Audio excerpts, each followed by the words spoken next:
When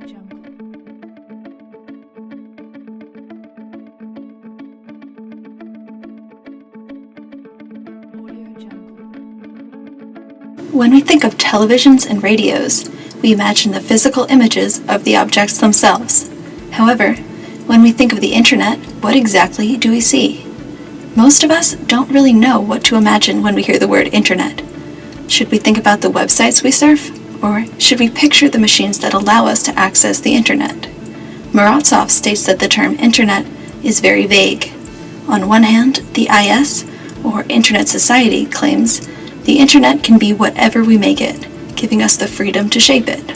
While, on the other hand, Nicholas Carr, a harsh critic of the internet, states that the internet controls us, as the net provides a high-speed system for delivering responses and rewards, which encourages the repetition of both physical and mental action.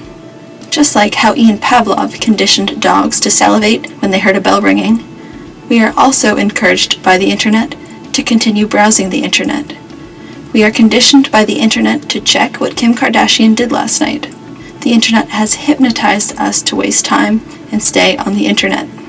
Will it help you get a job and be successful if you find out who died on Game of Thrones? Probably not.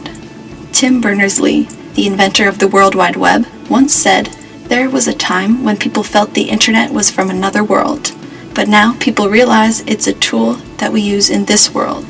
Morozov suggests that we only believe the internet is amazing because it is still a recent invention. The internet changes nothing. As historian Marshall Poe puts it, it's not much of an exaggeration to say that the internet is a post office, newsstand, and video store rolled into one. Let's be honest, that's amazing, but it's amazing in the same way a dishwasher is amazing. It enables you to do something you've always done a little easier than before. The internet is widely considered a revolutionary technology that surpasses everything that has come before it. Scholars and the general public alike describe the internet as a high point in human technological innovation. Morozov describes this phenomenon by stating that history itself is deemed irrelevant, for the internet is seen as representing a distinct rupture. Under closer scrutiny, rupture talk appears everywhere in our internet discourse. Jonathan Zittrain, a professor of internet law, is one example of a scholar that characterizes the internet using rupture talk. At a 2011 Internet Governance Conference, Zittrain declared that the internet was a distinctly special technology because, in the past, we wouldn't really have a conference here about electricity and the ways in which it could be used for good and evil. Morozov criticizes Zittrain's statement, arguing that it captures the naivete of internet triumphalism and the utter contempt in which it holds the history of technology. He counters that the internet is not unique because controversy over technological advancements has occurred throughout history. Morozov provides evidence of controversy over the advent of electricity, just as the internet has sparked heated debate. This example proves that the internet is no different from previous technologies in its disputed issues. Only by papering over and suppressing such history can we see the internet as unique and exotic.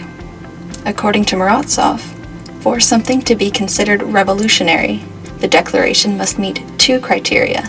First, it needs to be cognizant of what has happened before, so that the trend it's claiming as unique is in fact unique. Second, it ought to master the contemporary landscape in its entirety. It can't just cherry-pick facts to suit its thesis. Following this criteria, Morozov proves that arguments about the advancement of the internet don't meet the standards for technological revolution. While the internet may not be revolutionary, it still plays an important role in our lives. Morozov suggests that internet-centric supporters should acknowledge the internet differently. He suggests a balance between overly zealous rupture talk without downplaying the role of the internet. Rather than focusing on the internet and how it has shaped society, we need to study how technology and society shaped each other. With this approach, we will be able to understand the importance of the internet without exaggerating the internet as a revolutionary technology.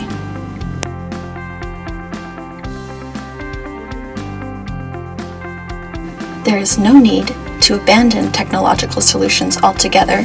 Rather, an alternative, more open-ended design can help achieve similar results while allowing human agents to continue exercising the tough, challenging choices that distinguish them from machines which act on their own agendas with mindless and emotionless brutality. In addition to listing the negative aspects of techno-solutionism, Morozov proposes the idea of creating technological systems that allow us to become more reflective, caring, and humane creatures. Morozov's goal is to use technology in a way that helps us become more reflective human beings, as opposed to taking advantage of technology and failing to question the ways in which it functions or how it came about. One of the biggest misconceptions of the last few decades was the separation of morality and technology. However, Morozov says we can't always assume that all technologies are amoral. He believes that this is the time to create ways that technology can boost or compromise the human condition. Morozov essentially urges the use of technology to spark debate and politics, which to him are the true ways that we solve problems as humans. Morozov uses Santa Monica's smart parking system as an example of the separation between morality and technology. This new parking system uses parking meters with sensors that are able to determine when a car leaves a parking spot. After the car leaves the spot, regardless of whether or not there was time remaining in the meter automatically resets for the next user, preventing other citizens from benefiting from the leftover parking time. Morozov proposes the creation of a new smart parking system that gives drivers the choice of leaving extra time in the meter for others or resetting the time completely. This allows drivers to deliberate about which course of action would be the most virtuous. He argues that this will help improve efficiency in our democracy and allow citizens to think critically about the hidden costs of the invisible infrastructure that surrounds them. Morozov hopes that this will lead citizens to approach many other aspects of life with the same critical mindset. Morozov ultimately concludes that Santa Monica's parking system isn't smart enough because it doesn't give drivers the opportunity to reflect, and therefore it does not allow technology to improve our human condition. Morozov emphasizes the utility of technology becoming more like the human condition, specifically by making it more unpredictable, just like humans. Hence, he mentions the smart toaster created by Swedish engineers. This toaster's behavior depends on the electricity consumption around it. It forces users to make a choice, which once again highlights an important part of Morozov's argument, creating new technologies that allow for reflection. The internet has radically changed everyday life in American society. It has created new ways to connect with friends and family, disrupted the way we do business, and rewired just about everything in between. But the internet and the World Wide Web are still relatively young. The public web is only 25, and like most 20-somethings, it still has a lot of growing up to do.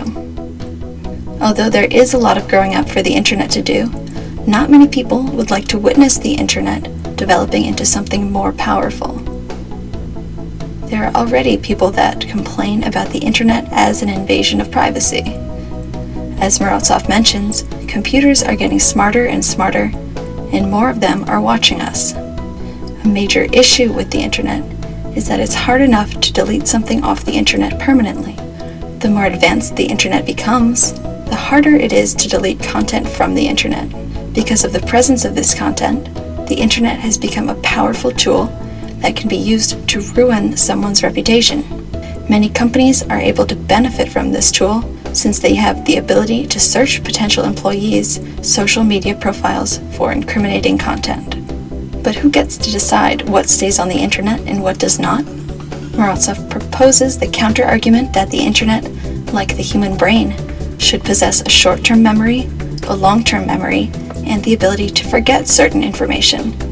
This would be beneficial to the people who want the ability to hide undesirable information about themselves from the internet. There are many positive benefits that can occur as a result of the advancement of the internet. Instead of going to hospitals for checkups, you might be able to monitor yourself. Instead of losing the willpower to resist fast foods, you will be able to sign up for newsletters promoting healthy choices and conscientiousness. In the future, there will be tools that will be able to help you organize your life easily, balance your diets, and so much more. Although there is still controversy about the future of the internet, it has potential to benefit mankind.